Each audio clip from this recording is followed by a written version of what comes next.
स्वागत है आपके अपने YouTube चैनल कॉमर्स दादा में। और आज हम लोग देखने वाले हैं रॉयल्टी अकाउंट से क्वेश्चन नंबर 7। ये क्वेश्चन जो है मैंने डॉक्टर एस एम शुक्ला के बुक से लिया हुआ है। तो स्टार्ट करते हैं। X Y company is lessee of a mine on royalty of ₹1 per ton of coal rest with a minimum rent of ₹8,000 per annum with power to keep short working during the first 2 years of lease only. The output for the first 3 years is as follows: 5,000 ton in 2010, 9,000 ton in 2011, 8,000 ton in 2012. Books are closed each year on 31st December. Pass the necessary journal entries in the books of the landlord. Open XY company account, royalty reserve account and prepare balance sheet. दोस्तों, जैसा कि question में दिया हुआ है कि X Y company जो है एक माइन का लिसी है और रॉयल्टी का अमाउंट जो निकलेगा वो ₹1 पर टन के हिसाब से निकलेगा। जितना कोल निकलेगा यानी कि कोयला जितना निकलेगा उसके हिसाब से ₹1 पर टन के हिसाब से रॉयल्टी का अमाउंट निकलेगा। और minimum rent with a minimum rent of ₹8,000 per annum with power to recoup short working during the first 2 years of lease only. और मिनिमम रेंट जो है 8,000 पर एनम दिया हुआ है और power to recoup short working during the first 2 years of lease only. कहने का मतलब यही है, क्वेश्चन में मेन पॉइंट यही है दोस्तों आप लोग ये ध्यान दीजिएगा कि शॉर्ट वर्किंग का जो रिक्यूपमेंट होगा during the first 2 years of lease only, ठीक है। यानी कि फर्स्ट 2 years में ही आप उसका रिक्यूपमेंट कर सकते हैं। तो ये क्वेश्चन का जो है बहुत ही इंपॉर्टेंट लाइन होता है, तो इसको आप ध्यान दीजिएगा तभी आप क्वेश्चन बना पाएंगे। एनालिटिकल टेबल इसी पे डिपेंड करता है, ठीक है। The output for the first 3 years is as follows. तो आउटपुट जो दिया हुआ है 5,000 टन इन 2010 यानी कि 2010 में 5,000 टन निकला था और 9,000 टन जो है 2011 में निकला था और 8,000 टन जो है 2012 में निकला था। और books are closed each year on 31st December. और हर साल के 31st दिसंबर को जो है वो अपना खाता क्लोज करती है, बुक क्लोज करती है। Pass the necessary journal entries in the books of the landlord. और क्वेश्चन थोड़ा चेंज है। पहले मैंने आपको बताया था कि हम लोग जितने भी क्वेश्चन पहले किए हुए थे वो सब लिसी के बुक में कर रहे थे, लेकिन इस क्वेश्चन में जर्नल एंट्री करना है किसके बुक में? लैंडलॉर्ड के बुक में, ठीक है। तो open X Y company account, royalty reserve account and prepare balance sheet. तो कह रहा है क्वेश्चन में कि एक्स वाई कंपनी का अकाउंट आपको बनाना है, यानी कि एक्स वाई कंपनी का लेजर आप बनाएंगे, फिर रॉयल्टी रिजर्व का लेजर बनाएंगे और उसके बाद बनाना है प्रिपेयर बैलेंस शीट, ठीक है। तो उसके बाद हम लोग बैलेंस शीट बनाएंगे। दोस्तों अब हम लोग एनालिटिकल टेबल बनाएंगे। जो पहले हम लोग लिसी के बुक में एनालिटिकल टेबल बनाते थे बिल्कुल वैसा ही बनाएंगे, बट थोड़ा सा चेंज होगा यहाँ पर, ठीक है। तो पहले हम लोग एनालिसिस ऑफ रॉयल्टीज पेबल लिखते थे, ठीक है। बट अब हम लोग क्या लिखेंगे? एनालिसिस ऑफ रॉयल्टीज रिसीवेबल, क्योंकि हम लोग लैंडलॉर्ड के बुक में एनालिटिकल टेबल बना रहे हैं, इसलिए यहाँ पर जो होगा रॉयल्टीज रिसीवेबल होगा। इसमें भी हम लोग 10 कॉलम बनाएंगे। तो फर्स्ट कॉलम जो होगा वो ईयर का होगा, सेकंड कॉलम जो है यूनिट सोल्ड का होगा, थर्ड कॉलम जो होगा वो actual royalties at the rate of ₹1 पर टन, ठीक है। और उसके बाद फोर्थ कॉलम जो होगा वो मिनिमम रेंट का होगा और फिफ्थ कॉलम जो होगा एक्सेस वर्किंग का होगा। उसके बाद क्या है कि 6, 7, 8, 9 यानी कि शॉर्ट वर्किंग में हम लोग 4 कॉलम ऐड करेंगे उसमें, ठीक है। तो उसमें फर्स्ट कॉलम में जो होगा शॉर्ट वर्किंग वाले में अक्कड़ होगा, सेकंड वाले कॉलम में होगा एडजस्टेड और थर्ड कॉलम में होगा credited to profit and loss account और फोर्थ कॉलम में होगा कैरी फॉरवर्ड। उसके बाद लास्ट कॉलम जो होगा वो अमाउंट रिसीवेबल का होगा। यानी कि पहले हम लोग लिसी के बुक में जब बनाते थे तो अमाउंट पे टू लैंडलॉर्ड लिखते थे, बट यहाँ पर हम लोग लिखेंगे अमाउंट रिसीवेबल, क्योंकि अमाउंट लेने हैं और किससे लेना है? लिसी से लेना है, इसलिए यहाँ पर लिखेंगे अमाउंट रिसीवेबल, ठीक है। तो ईयर 2010 देखेंगे फर्स्ट, मतलब कि जो है ईयर 2010 फर्स्ट कॉलम, और सेकंड कॉलम में देखेंगे यूनिट सोल्ड, यानी कि कितना यूनिट मतलब कि बेचा था, ठीक है। अपने आप को आप लैंडलॉर्ड मान लीजिए। अगर आप अपने आप को लैंडलॉर्ड मानेंगे तो फिर आप गलती नहीं करेंगे कहीं और आराम से बना लेंगे, ठीक है। तो अपने आप को आप लैंडलॉर्ड मानिए कि मैंने बेचा था, तो कितना बेचा था? तो क्वेश्चन में दिया हुआ है कि ईयर 2010 में 5,000 यूनिट सोल्ड, ठीक है। तो 5,000 हमने बेचा और 5,000 का रॉयल्टी हम लोग निकालेंगे, यानी कि कोयला का जो है 5,000 यूनिट का जो अमाउंट निकलेगा, actual royalty at the rate of ₹1 पर टन के हिसाब से निकालेंगे तो 5,000 निकलेगा। इसका कैलकुलेशन कर लीजिएगा आप लोग, ठीक है। और उसके बाद जो कॉलम है मिनिमम रेंट का, यानी कि 8,000 जो है लीजी को देने हैं। लीजी किसको देगा? हमको देगा, यानी कि हम लैंडलॉर्ड हैं तो हम ही को देगा ना वो, ठीक है। तो यहाँ पे मिनिमम रेंट अमाउंट हम लोग 8,000 लिखेंगे। उसके बाद आप ये देखिए कि मिनिमम रेंट और एक्चुअल रॉयल्टी दोनों में से ज़्यादा कौन है, यानी कि मिनिमम रेंट जो है वो ज़्यादा है और एक्चुअल रॉयल्टी क्या है, कम है। तो उस सिचुएशन में क्या होता था? शॉर्ट वर्किंग होता था, ठीक है। तो शॉर्ट वर्किंग होता है तो उसमें हम लोग क्या करेंगे, अक्कड़ वाले में, यानी कि जो होता है अक्कड़ वाले कॉलम में हम लोग लिखेंगे। शॉर्ट वर्किंग जो हो रहा है उसको हम लोग अक्कड़ वाले कॉलम में लिखेंगे, ठीक है। तो कितना हो रहा है? 3,000 हो रहा है। 3,000 हम लोग लिख देंगे उस कॉलम में। उसके बाद एडजस्टेड वाले में कुछ नहीं लिखेंगे ना, credited to profit and loss इसमें भी नहीं लिखेंगे। और कैरी फॉरवर्ड में जो है वो 3,000 रुपया हम लोग लिखेंगे। उसके बाद क्या है कि अमाउंट रिसीवेबल, ठीक है। तो अमाउंट रिसीवेबल कितना हमको लेना है, रेंट कितना लेना है? 8,000, इसलिए हम लोग इस कॉलम में जो है 8,000 लिखेंगे। फिर नेक्स्ट ईयर में देखेंगे, ईयर 2011 में, ठीक है। हमने कितना बेचा, यूनिट सोल्ड कितना किया? 9,000, ठीक भाई। 9,000 किया तो 9,000 का एक्चुअल रॉयल्टी कितना निकलेगा? 9,000 निकलेगा, क्योंकि ₹1 पर टन के हिसाब से निकल रहा है, इसलिए 9,000 निकलेगा। और मिनिमम रेंट कितना है? 8,000 है, ठीक है। तो यहाँ पे आप देखिए कि एक्चुअल रॉयल्टी ज़्यादा और मिनिमम रेंट कम है। क्या निकलेगा? Access working. एक्सेस वर्किंग में हम लोग 1,000 रुपया रख देंगे, ठीक। और उसके बाद अक्कड़ वाले कॉलम में, यानी शॉर्ट वर्किंग के अक्कड़ वाले कॉलम में कुछ नहीं होगा। क्यों नहीं होगा? क्योंकि यहाँ पे एक्सेस वर्किंग था, इसलिए हम लोग यहाँ कुछ नहीं लिखेंगे। उसके बाद देखिए एडजस्टेड। एडजस्टेड यानी कि अब क्वेश्चन में आप पढ़िएगा कि फर्स्ट 2 ईयर्स में मतलब कि शॉर्ट वर्किंग को रिक्यूब करने का पावर था लिसी को, ठीक है। तो फर्स्ट 2 ईयर कहने का मतलब क्या है? 2010 फर्स्ट ईयर हो गया, 2011 सेकेंड ईयर हो गया, तो फर्स्ट 2 ईयर यही हो गया। तो इसी ईयर में जो है आप क्या कर सकते हैं? शॉर्ट वर्किंग रिक्यूब कर सकते हैं। और जो नहीं रिक्यूब होगा वो कहाँ क्या हो जाएगा? Unrecouped short working transfer to profit and loss account. तो देखिए हम लोग 1,000 एक्सेस है ना, तो हम लोग एक्सेस से ही तो शॉर्ट वर्किंग रिक्यूब करते हैं, और 3,000 पहले से रिक्यूब था, ठीक। तो 3,000 में 1,000 हम लोग क्या करेंगे? एडजस्ट कर लेंगे। तो 2,000 जो है वो अनरिक्यूब्ड हो जाएगा, वो कहाँ चला जाएगा? पीएल में ट्रांसफ़र हो जाएगा, ठीक है। और रिसीवेबल वाले कॉलम में कितना लिखेंगे? 8,000, क्योंकि रेंट हमको 8,000 लेना है, ठीक है। फिर ईयर 2012 देखेंगे। तो ईयर 2012 में आप देखिए कि यूनिट सोल्ड कितना हुआ था? 8,000 हुआ था। एक्चुअल वैल्यूटी ₹1 के हिसाब से हम निकालेंगे, 8,000 निकल जाएगा। और मिनिमम रेंट जो है क्वेश्चन में दिया हुआ है कि 8,000 रुपया, ठीक, मिनिमम रेंट। तो यहाँ पे ना एक्सेस वर्किंग है ना शॉर्ट वर्किंग, क्योंकि सेम अमाउंट है ना, इक्वल अमाउंट है। तो भाई ना एक्सेस वर्किंग निकलेगा ना शॉर्ट वर्किंग निकलेगा, कुछ नहीं होगा। और कुछ नहीं होगा क्योंकि पहले ही सब कुछ हो चुका है, ठीक है। यानी कि शॉर्ट वर्किंग एडजस्ट वगैरह सब कुछ हम लोग 2011 तक कर चुके हैं। जो PLVL में ट्रांसफ़र करना था वो हम लोग कर चुके हैं।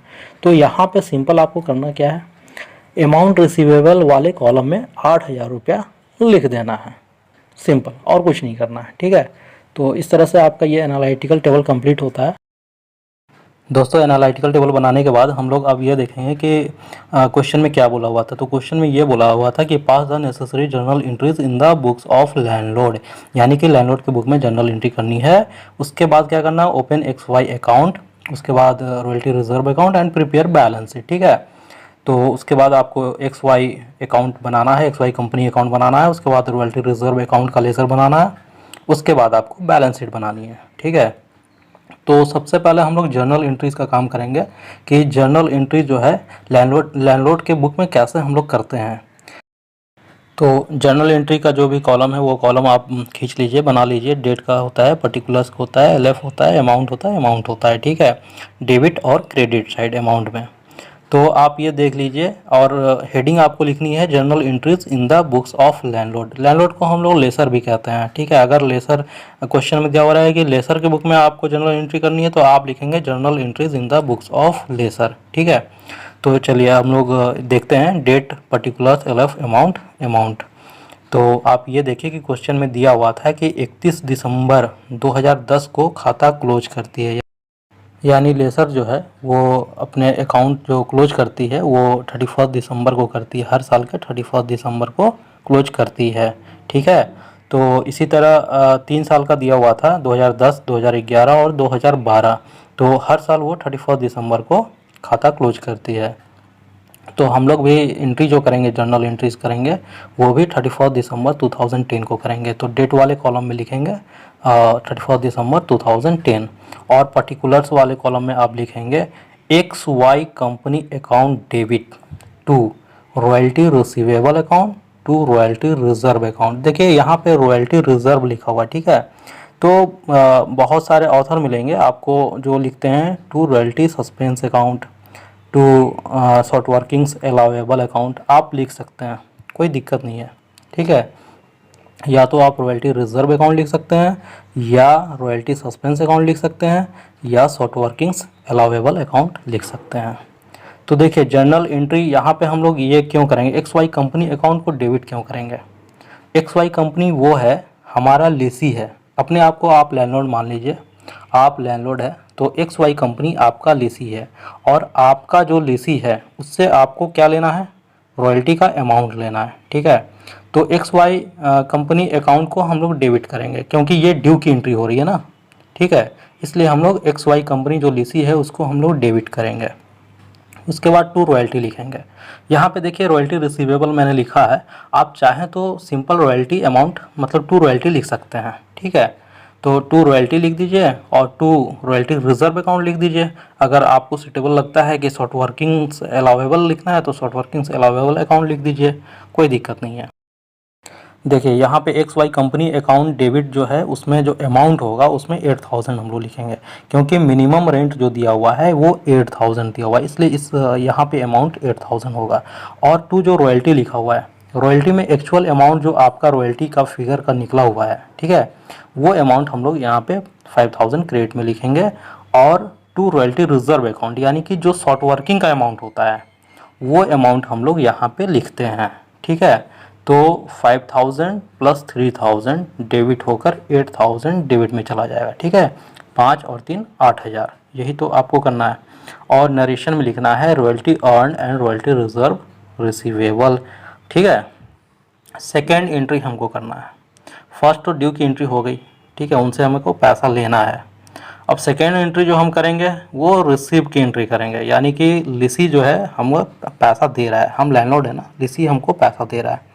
तो क्या करेंगे, आप याद कीजिए कि जब भी कोई पैसा देता है, ठीक है, अगर वो कैश में देता है तो आप कैश को डेबिट करते हैं, टू पार्टी अकाउंट लिखते हैं, ठीक है। सिंपल एंट्री है, इसमें समझने की कोई ये नहीं है कि आप, ठीक है। तो सिंपल है, 31 दिसंबर को हम लोग एंट्री करेंगे, बैंक अकाउंट डेबिट करेंगे to XY company account. 8000 debit में लिखेंगे, 8000 क्रेडिट में लिखेंगे।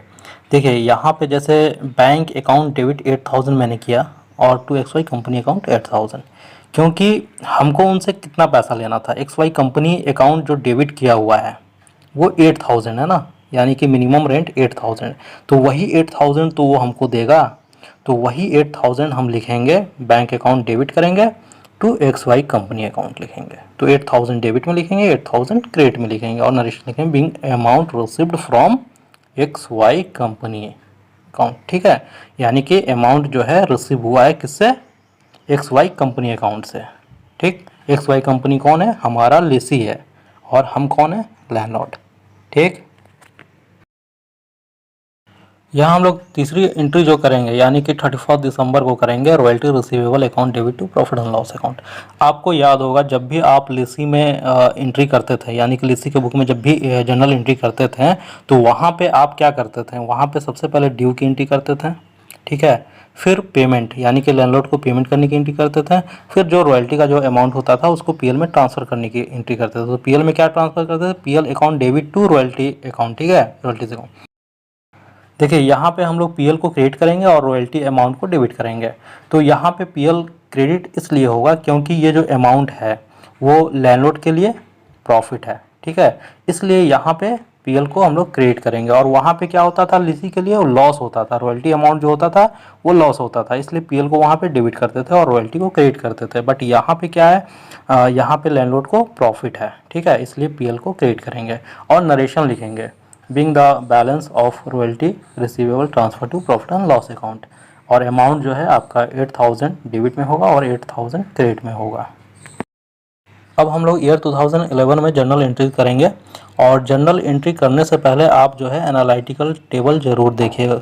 एनालिटिकल टेबल देखेंगे तभी आपको पता चल पाएगा कि क्या मतलब कि एक्चुअल रॉयल्टी अमाउंट है, क्या मिनिमम रेंट है, क्या एक्सेस वर्किंग है, क्या शॉर्ट वर्किंग है, क्या एडजस्टमेंट है, ये आप देखेंगे एनालिटिकल टेबल तभी पता चल पाएगा। तो देखिए ईयर 2011 में 9000 जो है यूनिट सोल्ड किया हुआ है, और एक्चुअल रॉयल्टी जो निकला है वो 9000 निकला है, ठीक है। मिनिमम रेंट कितना है, 8000 है। तो देखिए 9000 और 8000 यानी कि एक्चुअल रॉयल्टी और मिनिमम रेंट, इसी का हम लोग डिफरेंस निकालते हैं। तो यहाँ पे देखिए एक्चुअल रॉयल्टी क्या है, ज़्यादा है, और मिनिमम रेंट कम है। तो ज़्यादा होता है एक्चुअल रॉयल्टी, तो क्या करते हैं हम लोग, एक्सेस वर्किंग करते हैं ना। एक्सेस वर्किंग 1000 का हो गया, और इससे पहले क्या था, 3000 का जो शॉर्ट वर्किंग था, ठीक है। तो उसमें हम लोग क्या करेंगे, एडजस्ट करेंगे 1000 को। एडजस्ट करने के बाद जो बचेगा 2000, उसको हम लोग पीएल में ट्रांसफ़र कर देंगे, यानी कि अनरिक्यूब्ड अमाउंट को क्या करते हैं हम लोग, पीएल में ट्रांसफ़र करते हैं। तो उसकी एंट्री फिर हम लोग करेंगे, और अमाउंट जो रिसीवेबल है यानी अमाउंट जो लेना है हमको वो 8000, तो 8000 तो मिलेगा ही, ठीक है। तो अब हम लोग जर्नल एंट्री करेंगे।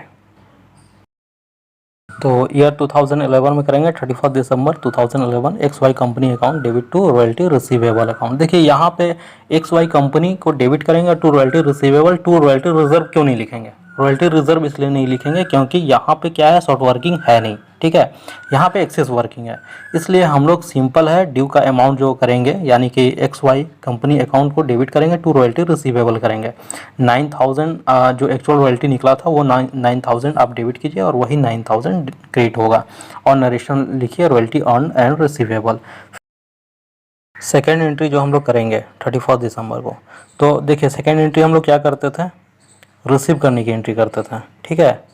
तो रिसीव करने की एंट्री हम लोग करते थे, लेकिन यहाँ पे क्या है, एक्सेस वर्किंग हो गया है, ठीक है। तो एक्सेस वर्किंग हो गया है, तो मैंने आपको बताया था कि जब भी एक्सेस वर्किंग होता है तो शॉर्ट वर्किंग जो होता है उसका जस्ट अपोजिट एंट्री हम लोग करते हैं। यानी कि फर्स्ट एंट्री जो होती थी, X Y company account debit to royalty receivable to royalty reserve करते थे, यानी कि हम लोग उसको क्रेडिट साइड में करते थे, ठीक है। लेकिन यहाँ पे क्या है, एक्सेस वर्किंग हो गया है, तो आप चाहें तो सिंपल एंट्री है ये रॉयल्टी रिजर्व अकाउंट को debit to X Y company कर सकते हैं, या bank account debit to X Y company, अलग अलग भी कर सकते हैं, ठीक है।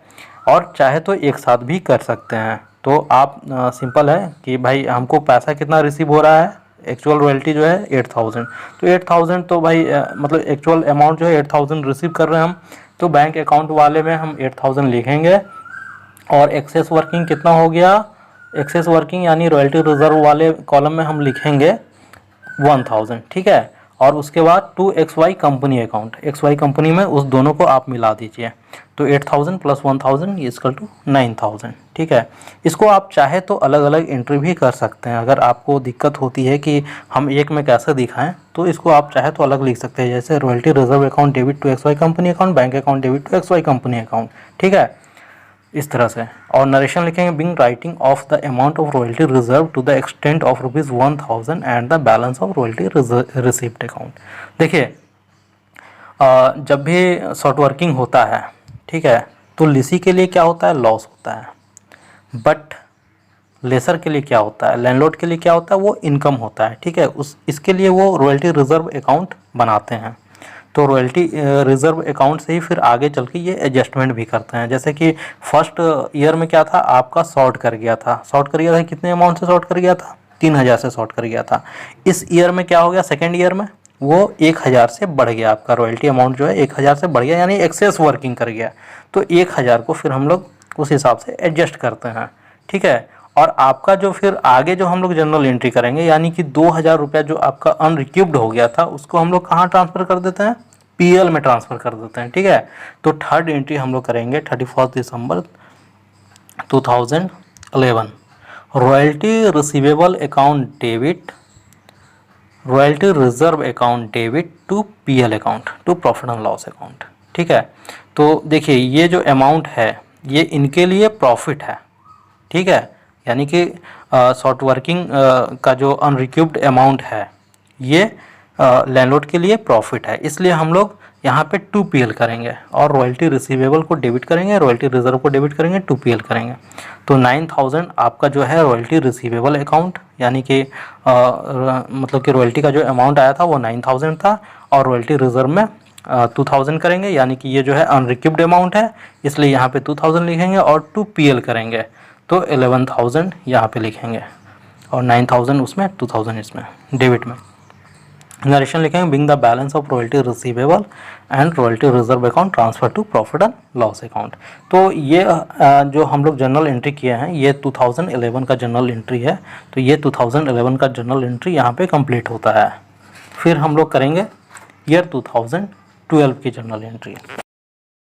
ईयर 2012 में जनरल एंट्री करेंगे, तो इससे पहले आप एनालिटिकल टेबल देख लीजिए कि ईयर 2012 में क्या क्या था। देखिए ईयर 2012 में जो है एक्चुअल रॉयल्टीज़ 8000 और मिनिमम रेंट कितना था 8000। तो आप ये देखेंगे कि ना यहाँ पे एक्सेस वर्किंग है, ना शॉर्ट वर्किंग है, ना एडजस्टमेंट वगैरह कुछ भी नहीं है। तो इसकी एंट्री सिंपल करनी है, मैंने आपको बताया था कि कैसे हम लोग करते हैं जनरल एंट्री, ठीक है। तो देखिए सिंपल एंट्री ये करना है कि XY कंपनी को डेबिट करेंगे टू रॉयल्टी रिसीवेबल, ठीक है, क्योंकि इसमें आपको ना शॉर्ट वर्किंग है ना एक्सेस वर्किंग कुछ नहीं है, इसलिए यहाँ पे सिंपल ड्यू की एंट्री होगी, फिर रिसीव की एंट्री होगी, फिर PL में ट्रांसफर करने की एंट्री होगी। सिंपल करना, कुछ नहीं। XY company account debit to royalty receivable, 8000 amount debit करेंगे, 8000 क्रेडिट करेंगे, बिंग द नरेशन लिखेंगे, being royalty earn and receivable, ठीक है। सेकेंड एंट्री करेंगे 31 दिसंबर को, bank account debit to XY company account, 8000 को डेबिट करेंगे, 8000 को क्रेडिट करेंगे, क्योंकि हमको क्या है कि मिलना है 8000 रुपीज़, ठीक। 8000 को डेबिट, 8000 को क्रेडिट करेंगे। नरेशन लिखेंगे, Bing amount receive from XY company account. और लास्ट एंट्री हम क्या करेंगे, PL में ट्रांसफ़र करने की एंट्री करेंगे। तो जो रॉयल्टी अमाउंट आया था उस रॉयल्टी अमाउंट को जो है हम लोग PL में ट्रांसफ़र कर देंगे। तो royalty account debit to PL account, 8000 debit, 8000 credit. Narration लिखेंगे, being balance of royalty receivable account transfer to profit and loss account. दोस्तों जनरल एंट्री करने के बाद लैंडलॉर्ड के बुक में XY कंपनी अकाउंट का लेजर बनाएंगे। तो जैसे आप बनाते हैं कॉलम एकदम बिल्कुल वैसे ही, date particulars amount, date particulars amount का कॉलम बना लीजिए, खींच लीजिए, ठीक है। और फर्स्ट ईयर 2010 देखिए, ईयर 2010 में आपने क्या जनरल एंट्री किया हुआ था वहाँ पे, क्योंकि जब भी लेजर हम बनाते हैं तो जनरल एंट्री को देख के बनाते हैं, पीछे देख आगे कर, इसका एक शॉर्ट मतलब आप कह सकते हैं एक तरीका है, ठीक है। आप पीछे देखेंगे तभी आगे कर पाएंगे, तो इसलिए आपको पीछे देखना है, आगे करना है। तो देखिए जर्नल एंट्री ईयर 2010 में हमने क्या किया था, XY कंपनी को डेबिट किए थे, टू रॉयल्टी रिसीवेबल था, टू रॉयल्टी रिजर्व था, ठीक है। तो यहाँ पे हम लोग क्या कर रहे हैं, XY कंपनी अकाउंट का लेजर बना रहा है, ठीक है। तो जो अमाउंट आपका क्रेडिट में था वही अमाउंट सिंपल है यहाँ पे डेबिट कर दीजिए, रॉयल्टी रिसीवेबल डेबिट कर दीजिए, रॉयल्टी रिजर्व अकाउंट डेबिट कर दीजिए। तो 5000 आपका डेबिट हो जाएगा और 3000 डेबिट हो जाएगा, ठीक है। और उसके बाद हमने सेकेंड एंट्री क्या किया था, bank account debit to XY company account, यानी कि हमको पैसा मिल रहा था, ठीक है। तो बैंक आपका डेबिट है तो बस उसको क्रेडिट में कर दीजिए, क्योंकि XY कंपनी से रिलेट है ना, XY कंपनी से मिल रहा है, तो इसलिए बाय बैंक अकाउंट कर दीजिए। पैसा मिल रहा है बाय बैंक कर दीजिए। या शॉर्ट वर्किंग अगर कुछ होता है, देखिए शॉर्ट वर्किंग होता है तो हम लोग डेबिट करते हैं, ठीक है। अगर एक्सेस करेगा तो क्रेडिट करेंगे। तो यहाँ पे सिंपल है, आपको पैसा मिल रहा है बाय बैंक कर दीजिए। अगर देखिए जनरल एंट्री से आपको लगता है कि कन्फ्यूज़न हो रही है तो आप ये सिंपल समझ लीजिए कि अगर आपको पैसा मिल रहा है तो बाय बैंक कर दीजिए। फिर ईयर 2011 में देखेंगे, तो ईयर 2011 में हम लोग ये देखेंगे कि देखिए एक्सेस वर्किंग था, ठीक है। तो एक्सेस वर्किंग की एंट्री हम लोग क्या किए हुए थे, royalties reserve account debit to XY company account, ठीक है। तो XY कंपनी जो है क्रेडिट था और वो डेबिट में था, तो सिंपल है आप यहाँ पे क्रेडिट कर दीजिए बाय रॉयल्टी रिजर्व अकाउंट, 1000 का था, और 31 दिसंबर को बाई पैसा मिल रहा है तो बाय बैंक अकाउंट कर दीजिए 8000, और 31 दिसंबर को जो रॉयल्टी का अमाउंट है उसको हम लोग डेबिट करेंगे, तो 9000 यहाँ पे डेबिट होगा रॉयल्टी रिसीवेबल अकाउंट, ठीक है। तो देखिए अगर आपको ये लेजर आपको लग रहा है कि नहीं समझ में आ रही है तो आप ऐसे कर सकते हैं, जैसे कि आप परचेज़ की एंट्री करते थे।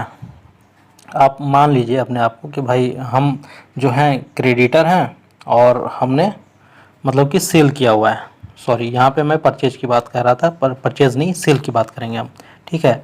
आपको ये मान लीजिए कि आप क्रेडिटर हैं और आपने सेल किया, यानी डेटर को सेल किया। तो सेल करने की एंट्री आप क्या करते हैं, सेल करने की एंट्री करते हैं पार्टी अकाउंट डेबिट, यानी क्रेडिट सेल की बात कर रहा हूँ, कैश सेल की बात नहीं कर रहा हूँ मैं।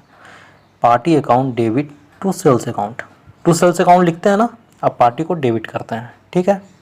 तो जब हम पार्टी अकाउंट का लेजर बनाएंगे तो यहाँ पे टू बिल नंबर फलाना, इतने बिल नंबर से हमने उसको सेल किया है, ये तो हम लोग लिखते हैं ना, बिल्कुल वैसा ही आपको जर्नल एंट्री करना है। आप समझ जाइए कि आपने सेल किया है तो टू रॉयल्टी रिसीवेबल लिखेंगे, ठीक है। इसलिए ये अमाउंट जो है, जितना अमाउंट का होगा उतना अमाउंट आपने उसको यानी बिल कर दिया 9000 का, ठीक। और ये 9000 रुपीज़ जो है वो आपको मिलेगा।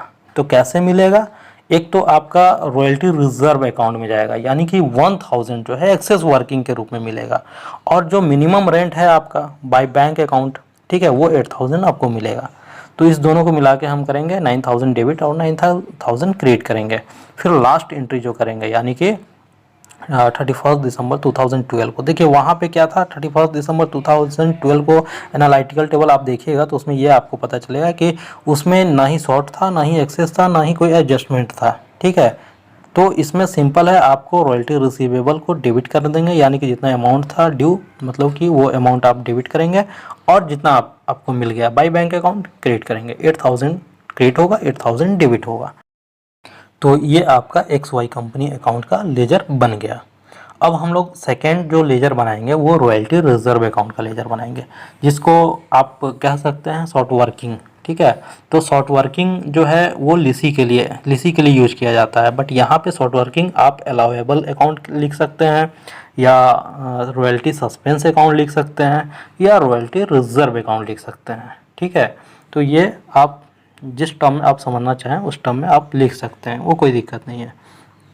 तो आप ये देखिए कि रॉयल्टी रिजर्व की जनरल एंट्री हम लोग कहाँ कहाँ किए होते हैं। तो सबसे पहले तो ईयर 2011 में था, यानी रॉयल्टी रिजर्व कहने का मतलब क्या है, शॉर्ट वर्किंग से, ठीक है, शॉर्ट वर्किंग से रिलेशन है इसका। तो शॉर्ट वर्किंग, तो देखिए आप ये देखिए कि रॉयल्टी रिजर्व का जो अमाउंट था वो मतलब कि जनरल एंट्री हम लोग कहाँ किए होते हैं, तो 31 दिसंबर 2010 को फर्स्ट में ही वो शॉर्ट अमाउंट किया हुआ था, इसलिए हम लोग उसका एंट्री किए हुए थे। तो XY company to royalty receivable to royalty reserve account, ठीक है। कितना अमाउंट का था, 3000 का था। तो आप यहाँ पे जनरल एंट्री में देखिए XY company to royalty reserve, ठीक है। तो क्या है, रॉयल्टी रिजर्व क्रेडिट साइड में है, XY डेबिट में है। आप रॉयल्टी रिजर्व का मतलब कि ये बना रहे हैं, लेजर बना रहे हैं, तो यहाँ पे जो क्रेडिट में है, ठीक है, उसको आप मतलब जो आपका डेबिट में है पार्टी, उसको आप क्रेडिट करेंगे, क्योंकि आपका XY कंपनी से ही आपका रिलेशन है, XY company to royalty reserve है, ठीक है। तो रॉयल्टी रिजर्व का लेजर बना रहा है, इसलिए बाई XY कंपनी करेंगे 3000। उसके बाद क्या करेंगे, ये अमाउंट आपका कैरी फॉरवर्ड चला जाएगा, क्योंकि आगे जो है इसी अमाउंट को एडजस्ट होना है, तो ये अमाउंट कैरी फॉरवर्ड चला जाएगा। तो टू बैलेंस शीट करेंगे, यहाँ पे 31 दिसंबर 2010 को टू बैलेंस शीट करेंगे, और यही अमाउंट नेक्स्ट ईयर के लिए ओपनिंग बैलेंस हो जाएगा, यानी कि यही अमाउंट जो है नेक्स्ट ईयर के लिए ब्रॉड फॉरवर्ड हो जाएगा, ब्रॉड डाउन हो जाएगा।